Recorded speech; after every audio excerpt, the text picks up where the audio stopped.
Welcome to this edition of Oskaloosa Today. I'm your host, RJ Jarvis II.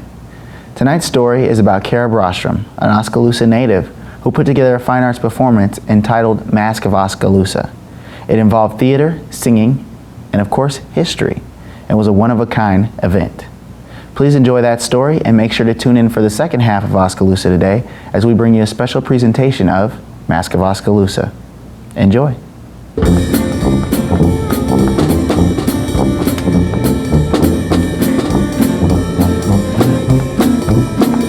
Cara Brostram, a theater professional who grew up in Oskaloosa, recently returned to produce The Masque of Oskaloosa, which was performed during the Skunk River Arts Festival this summer. Cara has traveled the world learning about her craft and returned to Oskaloosa to prepare for her next adventure. I was living in Scotland for about 6 months. Before that I was living in Denver. And after leaving Scotland, I needed a place where I could go and figure out what I was going to do next. And what I wanted to do was go to grad school, but going to grad school wasn't going to start for another year or even longer. I didn't know for sure if I would even get in anywhere. So I came to Oskaloosa where my parents live and stayed here, applied to grad schools, and tried to find a place for myself here. It's funny because the first job I had when I got back to Iowa was stuffing envelopes at the University of Iowa, which wasn't a very good job. Not a very good gig, but it was something, which is what I needed. So I thought there would be more opportunity for me in the Iowa City area, which is where I started out. But I ended up finding more work in Oskaloosa, working for the CRI, which was a great opportunity to learn video and editing and storytelling. And also teaching yoga was the other thing that kept me here. Inhale, upward facing dog. Exhale, downward facing dog. Step the left foot forward. It's interesting to come back here. Inhale the palms together. After being out in the world for a while and come back to the place that you grew up, and you sort of have this image of it in your head from when you were younger, and then coming back as a more mature person and seeing the town and seeing what it is and its context in the world and what made it what it is today, the town of Oskaloosa, and what parts of that made me who I am today, myself. In creating the masque, Cara directed her fiancé, Chris Okerberg, a working relationship that influenced their personal life. I thought maybe it would, cause a little tension between us. Traditionally, the guy isn't the one that's taking orders from his girl, but we're not a traditional couple by any stretch of the imagination, so it didn't really bother me too much. That line got blurred a lot, and it was a learning experience for us, I think, in terms of when are we working on this and when are we not, and when do I pursue my other projects and when does Chris pursue his other projects, and we're not working on the masque. It was just being able to say, now we're collaborating on it, and now this is our free time and we're not even going to think about it, just put it on the shelf. It was hard though, you're sitting around eating a meal together and just kind of leaks into conversation. And Cara's role as director was informed by her travels, which exposed her to unique forms of theater. When I was in Norway, I did a workshop with Grenland Free Theater. A thing that they had done only for the past 3 years was called stedsans, which means, loosely translated to English, sense of place or to know where you are. They took different community groups or performers or collectors or different artisans and gave them a stage in the town to do their work or talk about what they do or do a song or a dance or something. And then this theater, they would sell tickets to audience members. In the audience, they would basically walk through this entire town and see all these different little sort of performances or a little taste of their history or a non-literal art installment somewhere, just a little sculpture by a tree. I really liked what I saw in it, and the town that I was in, Porsgrunn, is a town of about, I think, 13,000 people, so I saw a town that was almost the same size as this one here, that had a history, that wasn't as well known as, say, a bigger city, but had its own little place, context, and history to explore. In order to explore the history of Oskaloosa, Cara and Chris needed the help of Oskaloosa's very own Chuck Russell. Well, one morning at Smoky Row, having my morning coffee there, Randy Wright came in and he said, there's going to be a couple of folks here in a minute I want you to meet. So he introduced me to Carla and Chris, the actor, and we sat and visited a little while, and I gave him a routine look around as we sat there and looked around the square and a little bit about it. And then I offered to show him a little slideshow that I had, just a preliminary thing, about 80 slides. It was kind of early in the morning too, so I wasn't quite ready for that. But we had a lot of possibilities, stories and places. I mean, there are lots of possibilities here, and we only did 7 of them. We had to narrow it down to 7 because we wanted to do them, and we wanted to do them really well. We didn't know how many people were going to be even interested in this sort of a thing, and you know, one person can only do so much. So that was part of the process, was narrowing it down, and then finding the performers who could help us illuminate that little bit of history and using their input and their choices. Previously, Cara, my fiance, and we collaborated on a play in Denver. It was a commedia play for kids. So, and I've written plays in college before, but nothing where my butt was on the line quite like it was with here. So. And then I told him about a lady that is the highlight of the historians. And all due respect to people like myself and these other good people that do such a nice job here locally, but Irma Glatley was her name, and Carolyn Caldwell interviewed her many years ago before she died. I think what they did is took her truth and maybe some of my thoughts that I might have had about those different subjects that they were going to talk about, and remanufactured and did their little thing, which I thought was outstanding. Yeah, Chuck Russell is a local historian. I don't know if he set out to be a historian, but he just sort of has collected these stories over time and relies totally on pictures and just talking about it. It's very much a storytelling tradition that he is carrying on. It's not finding it in books, it's just telling a story. And whether it gets sort of warped or exaggerated over time, that's what stories do. That's what makes them great. So I like to say that the storyteller was inspired by the historian Chuck Russell. You know, we weren't trying to do like a mirror image of Chuck by any means, but we kind of liked the way he talked, and because it was his stories that we were using, it was very natural to use his speech patterns in the way that the storyteller talked as well. The next step was finding locations that we could explore this material at. So basically it meant go and find the actual physical location where this happened. And I took my camera out, I photographed all of these locations, and then trying to see what space might be the best for a potential performance or artistic exploration of some kind.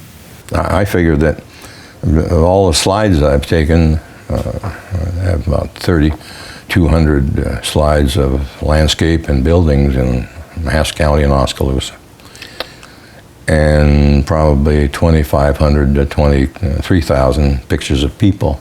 That's how I started. Then I realized that the important thing was the things that were behind the people. Not that they're not important, but the vapors, they'll disappear. But what really remains are the structures and the landscape. All of Cara and Chris's preparation for the mask culminated in its performance during the Skunk River Arts Festival.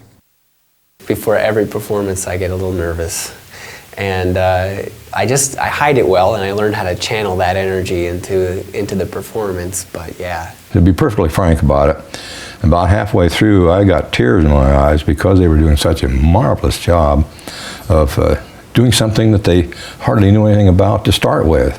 They researched it, and they just did outstanding. And then, of course, the little things at various locations. They had a little orchestra,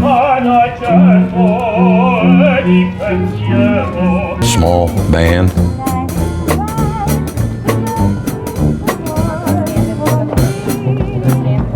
Or organ, or whatever else. Bring back. Excuse me. Yes? Hello? Hello? What exactly are you doing? Well, I'm trying to take a shower. Ah. Seems like you got a draft in this. Yeah, well, now, And depicting the various things. And that was a little different slant on the stuff that Irma and myself and others do. Well, my favorite part was on Saturday's performance. Chuck Russell actually showed up and was part of the audience for the play. And there's this particular moment where we're talking about an arch that was built to celebrate the return of soldiers from World War I. right here, right on this very spot, is where they built this glorious white arch. They built that big thing right up here, went all the way over to the other side of the street. A magnificent big white thing with a grand wreath hanging from the middle of the arch, suspended in the middle of the air, with one word printed in the middle of that wreath. Now, can anybody guess what that word was in the middle of the wreath? Home. Home. Well, somebody's been reading my secret sauce. All right, yes. Indeed. And of course, Chuck, quick as a whip, said the word home, right? Spoiling my little surprise about the word. But that was actually my favorite part because, it was it enabled, a little nod to him and his contribution to the big project. Well, I loved all of it. I just have to say, each installment was just, made me so happy. But my favorite part of it, my favorite moment, and I think this is sort of attests to everything that I was trying to make happen, but everything I had hoped would happen but couldn't make happen, was the Thursday night we were working with a storm that was coming in. The storm sirens went off, we held the performance off for about a half an hour, and then we went out and we did it anyways. We just said, let's just go and do it. It wasn't raining yet. So we went out, people had umbrellas, they were real troopers, they were there, they wanted to see it, and so we did it. And we got around to the silent film, which was in the alley behind the hall tree, and that's when it started to rain on us. And the backdrop is this beautiful brick alley, and there are all these pipes and overhangs. It's just a really interesting space, different colors of paint. In the alley there's a small movie screen and this black and white film being played on it. And then we had Bonnie Bailey playing an organ in the alley in the rain in a little red hat. And the storyteller is sitting on a suitcase. The projector is sitting on a table and there's this black umbrella sitting over the projector.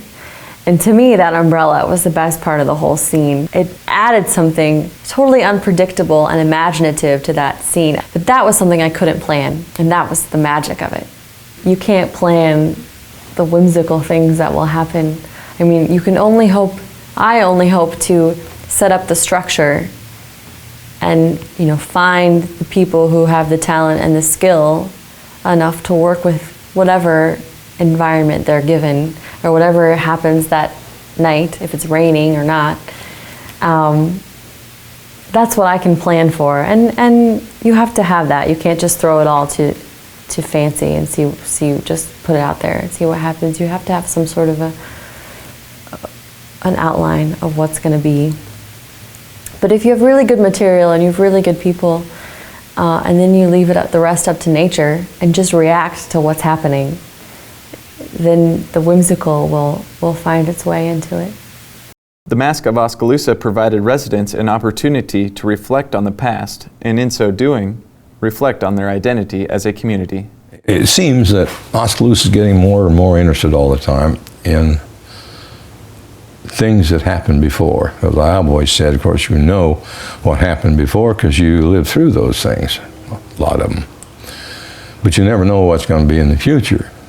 So that seems to be more and more important to people all the time. Something they can trust, something they can count on, something that they can rehash and talk to their friends about. People really were so engaged in these stories, and many of them have heard these stories before. They grew up in this town. They know the history. But something about that theater experience for the people was very unique, I think, and that was very surprising to me. I was really surprised at the huge audience we had on Saturday. I mean, when we were talking about this, we thought we might have 20 people each night, and we had, I think, 50 the first night, and it was raining. The sky was, full of thunder, and then the second time we did it, we had 150 people, and that was just blew me away, the number of people who came out to it. And what really surprised me about that was we were totally unprepared for that many people. We thought we were unprepared for that. What blew me away was that even then, when we had 150 people, they still each felt personally connected to that story that was being told. And I think it was because the performers were top-notch, and because here they were surrounded by it. It was all around them. And so perhaps that goes along with another thing that I pursue in the theater is that, or in my art, is that whoever is viewing it finds something about the everyday that they see every day, never even pay attention to, and they look at it again, and they see it maybe differently than they did before. They don't see it the way that I see it, but they look at it again and see it new, see it fresh. It doesn't take a second look to see what's next for Cara and her fiancé. Okay. I understand that they are smitten on one another. Do you know? Is that right? Well, next I'm getting married, they tell me. That's what's on my schedule. They get hitched. They got the magic formula for their success. Because they're both terribly interesting and terribly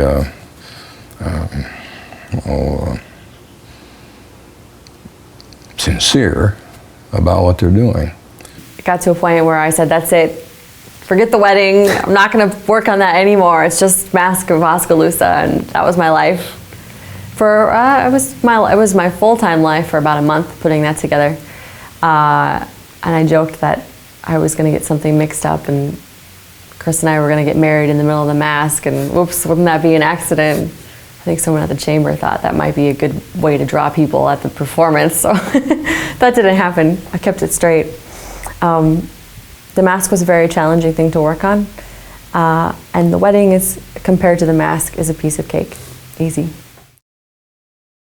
As a special treat, we bring you the performance of Masque of Oskaloosa. Enjoy.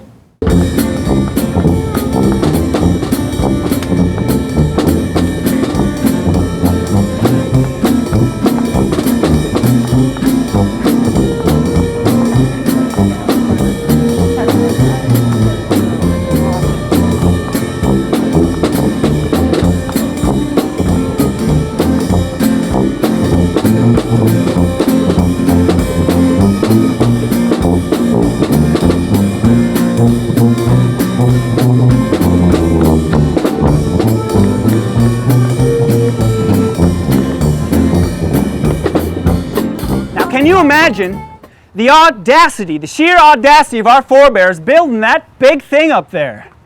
They built that sucker out of stone, figuring it out to last for 100 years, and by golly, it did. It sure is beautiful, though, isn't it?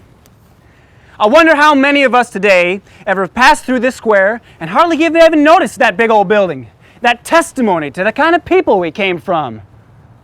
Or we pass it by without a blip of remembrance. I wonder what testimony of ours will be remembered in time. Well, that, folks, is what today is all about. We're going to work our imaginations a little, and we're going to send ourselves back through time. And if you work your imagination hard enough, you just might be in for a surprise. Well, come along now.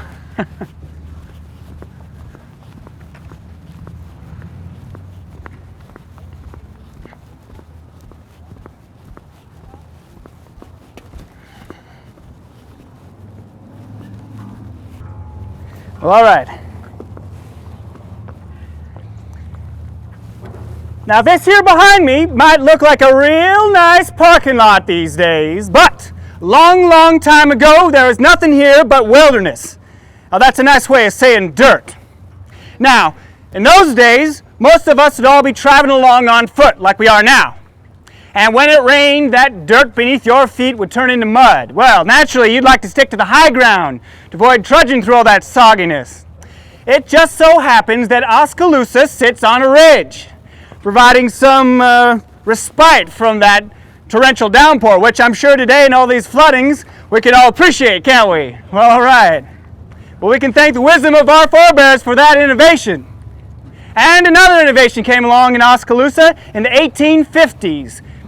Bathing. With the construction of the Madison House Hotel behind me, Oskaloosa became the last place to take a decent bath till you came to Omaha. And if you imagine hard enough, you can almost see those weary travelers shuffling off the grime of the trail in a nice warm bath. Now, that Madison House Hotel behind me, it was about 3 stories high, and it had there was